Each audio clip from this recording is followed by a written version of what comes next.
Hey there.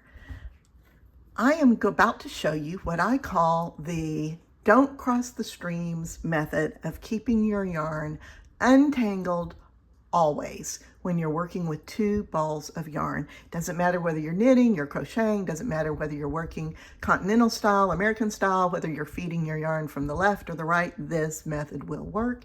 It's super simple. There's nothing to memorize. It's really simple. So the first thing you need to know is you need to start with your yarn untangled. So as you can see, I've got two strings of yarn coming out, a green string and a yellow string. But I call it the don't cross the streams method because it kind of reminds me of that scene in Ghostbusters. Remember where they're shooting their jets, trying to catch the ghost, and Dan Aykroyd says, "Whoa, whoa, whoa, something I need to tell you." And he says, "Don't cross the streams." And they ask him, "Well, why not?" And he said, "Well, the world will come to an end. It will all implode or something." And Bill Murray, I think it was Bill Murray, says, "Oh, good point. Good to know."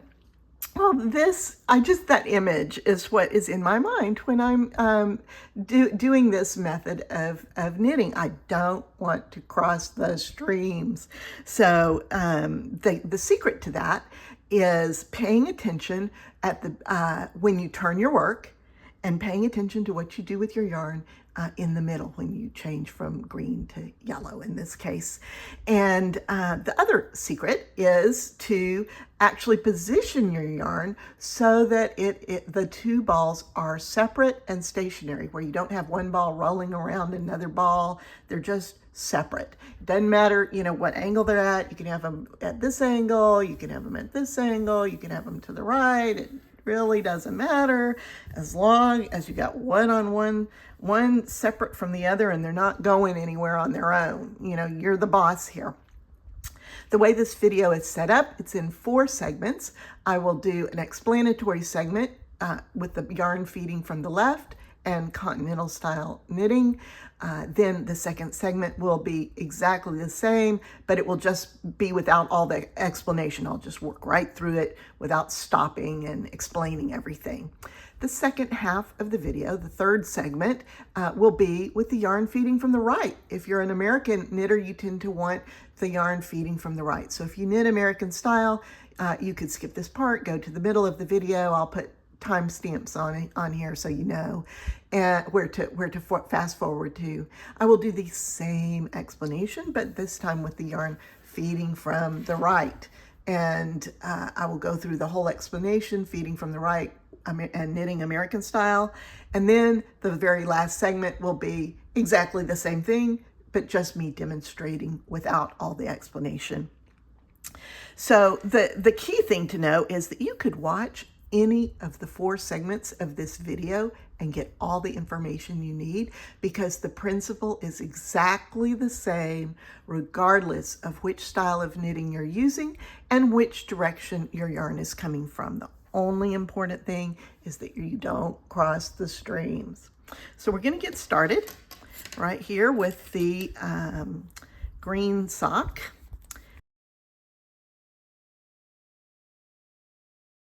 And I'm going to knit across to the center. I'm just, for the purposes of this demo, I'm just doing a basic 1x1 rib, knit, purl, knit, purl.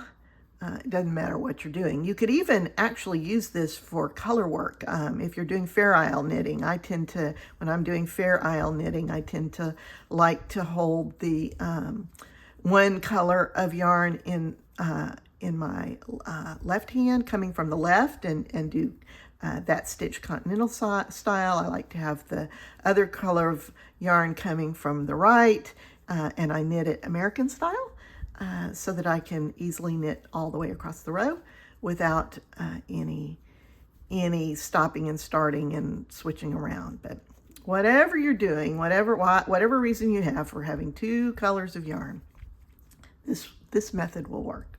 Okay, we're to the middle of the work.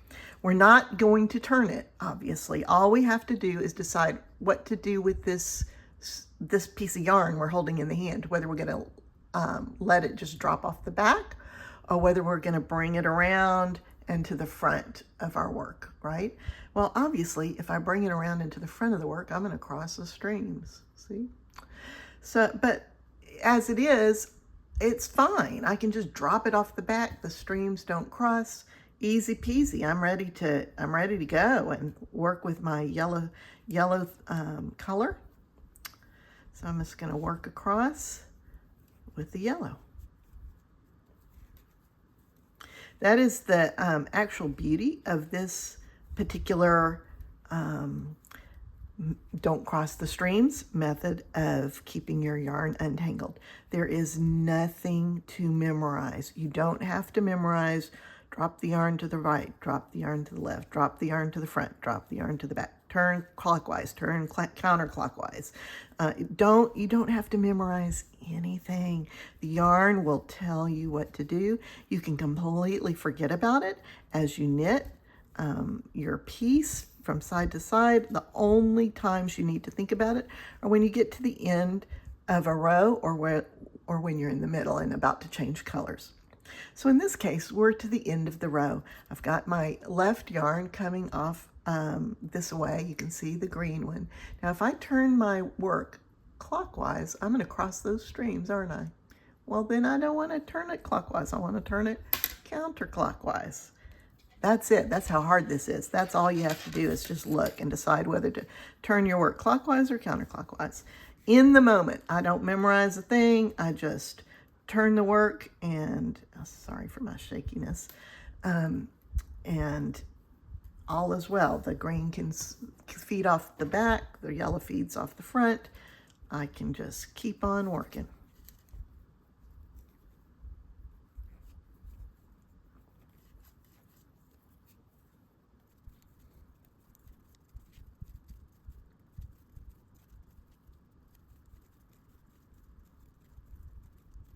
All right, we're to the middle of the work again.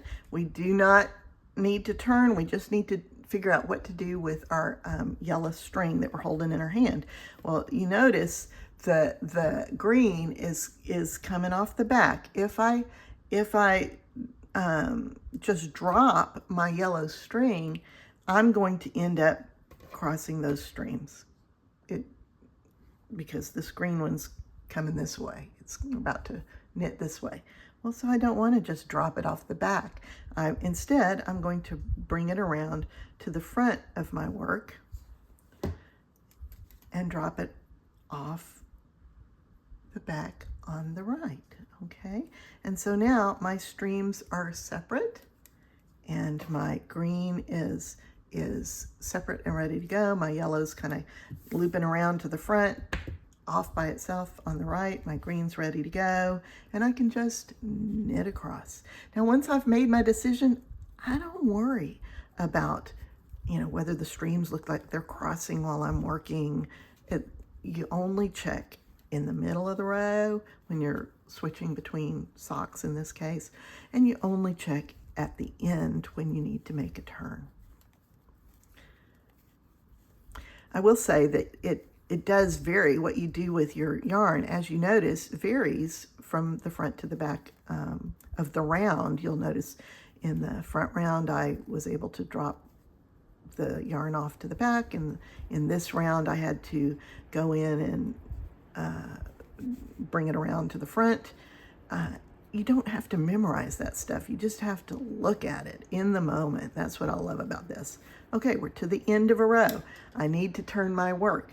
If I turn my work counterclockwise, I'm going to cross the streams. So don't turn the work counterclockwise, turn it clockwise. The streams stay separate, everything stays orderly, and I'm ready to continue working. We're actually back exactly where we started this video. I am going to now just do the work and not try to explain everything. I'm just going to work through it one more time so you can see it without all the chatter.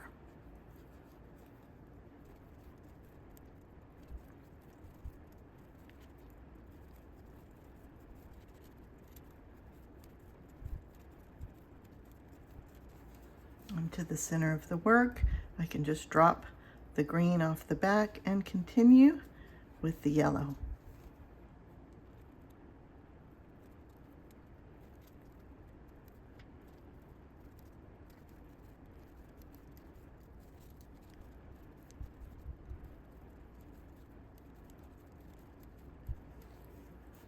And to the end of the row, I can see that I need to turn my work this way to keep the yarns from crossing.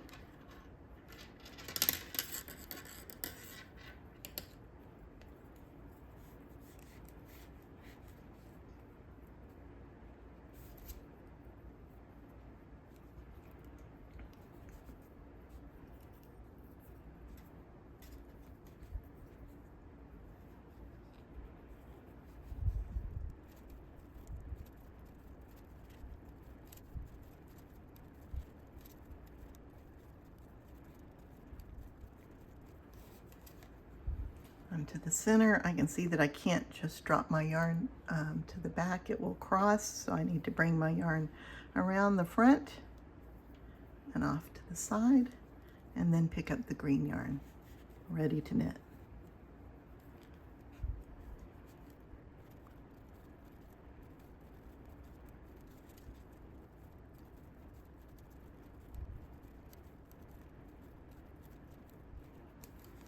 I'm to the end of the row. I need to turn the work.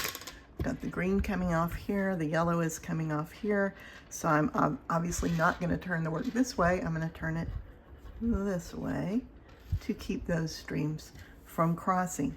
And that's it. I then just pick up the yarn and knit across.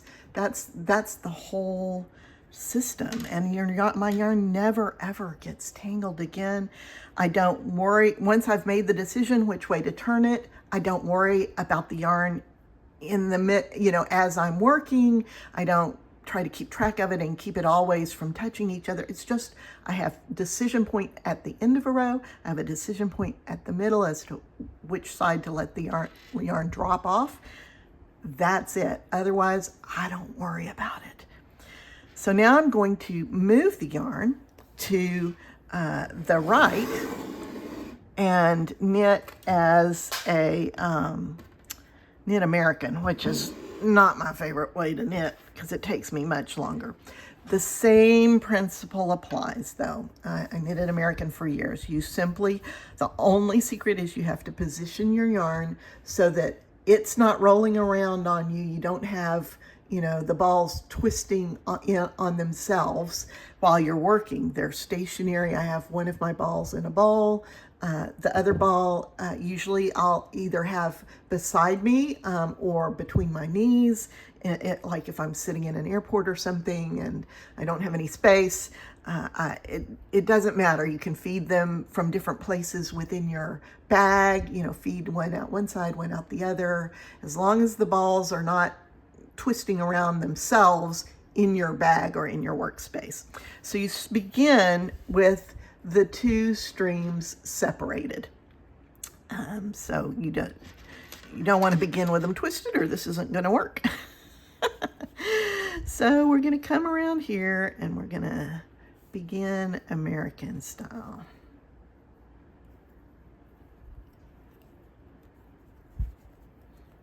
I'm knitting a plain knit one, purl one, rib. Doesn't matter what you're doing. You could be doing color work, you could be doing Fair Isle. In this case, I'm doing 2 at a time, magic loop socks. Normally, actually, I'd start from the toe up, but for this video, I'm just doing a little cuff.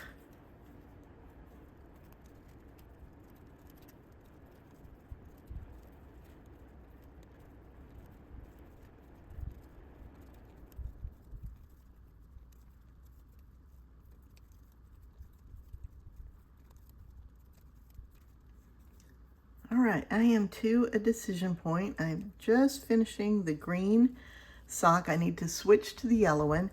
At this point, I've got my yellow coming off that way and my green coming off this way. The only decision I need to make here, I'm not turning, I just need to decide which direction to drop the yarn. Well, the green is fine as it is, so I can just drop it, not think about it, and pick up the yellow and start working. I do not, once I've made my decision at the beginning of the row or in between the color changes, I don't worry about what the yarn is doing in between. I don't worry whether it looks like it's crossing or we only think about this in two places, at the end of a row and as we move, in this case, from sock to sock, from color to color, in the middle. We only worry at the end of the row about which way to turn, and in the middle, we only worry about which way to drop our yarn, whether we're going to drop it in the front of our work or at the back of our work. All right, so we are at a decision point. I finished the yellow, and I am so sorry. I knitted Continental style. It doesn't matter. I could have knitted it across in American style. I apologize. I'll do better on the back side. I was talking, wasn't paying attention. The yarn is still feeding from the right, so the idea is the same. Now I need to turn my yarn. If I turn it to the right, counterclockwise, these streams are going to cross. I don't want to cross the streams, so I'm not going to turn it that way. I glance down, I look, and I see, oh, I just need to turn it the other way. I need to move that green around the end of the work and off to the side, and the yellow is coming off like that, okay?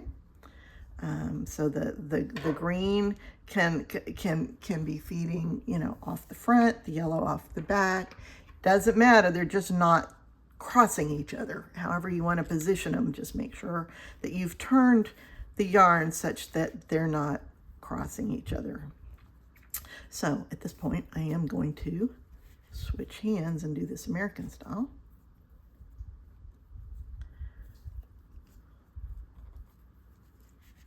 And once I've decided which way to turn, and I've just kind of double check my yarn, make sure all is well and nothing's crossed, I don't worry about it.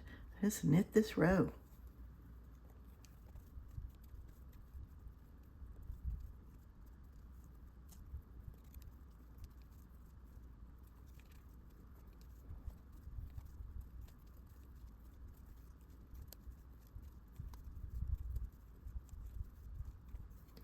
Coming up to the end of the yellow, and all I have to do is decide which direction to drop the yellow yarn. Well, it's fine like it is. I'm just going to drop it off the back there. I'm going to pick up the green and begin knitting. Come here.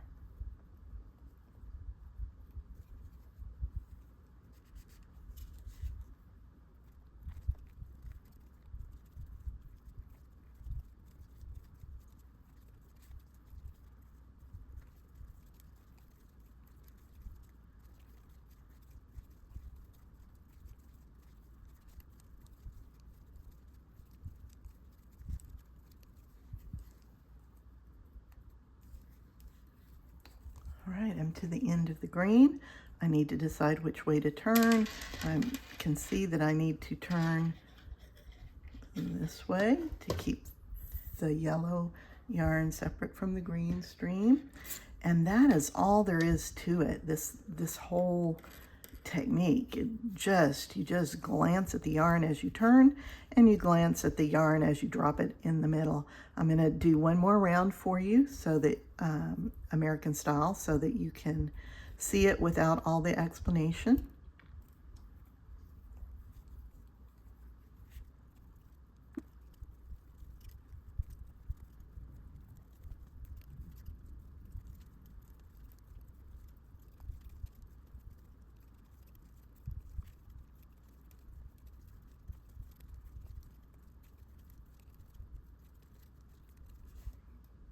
I'm into the middle.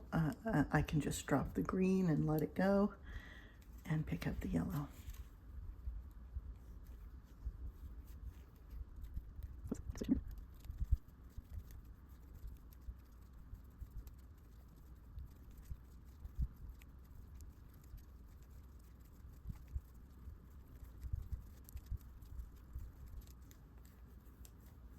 to the end of the row.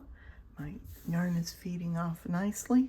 I will turn my yarn. If I turn my yarn this way, it will cross the stream, so I'm not going to do that. I'm going to turn it the other way.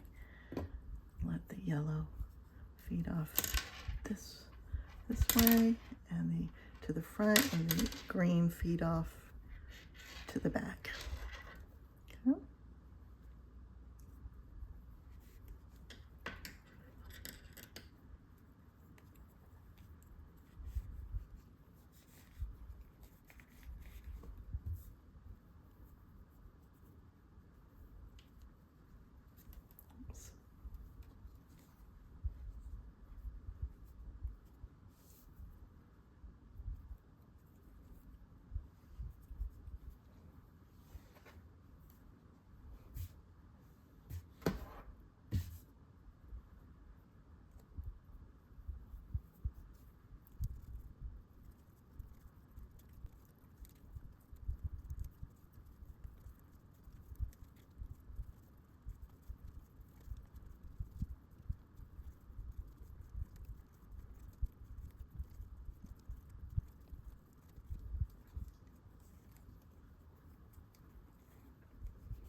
I'm to the middle. I'm just going to let the yellow kind of let go of it, and I'm going to pick up the green and bring it around to the front.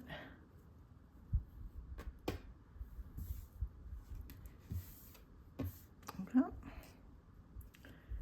And knit.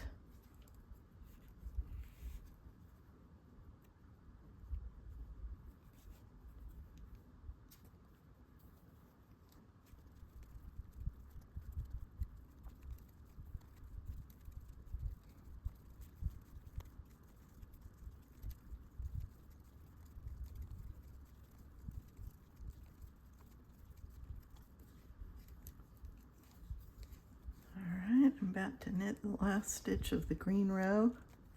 I need to turn. I'm going to turn this way so that my yarn ends up perfectly straight. I hope this helps and completely reduces the frustration that you feel, because I never have my yarn tangled anymore. I don't have to memorize anything. I just glance down. The yarn tells me which way to turn it. It tells me whether to drop it to the front or bring it around to the back when I'm going to do the color change in the middle. You can rewatch any of the 4 parts of this video, the 4 segments. They're all demonstrating the same principle, just with the yarn in different positions. So good luck with this and happy knitting.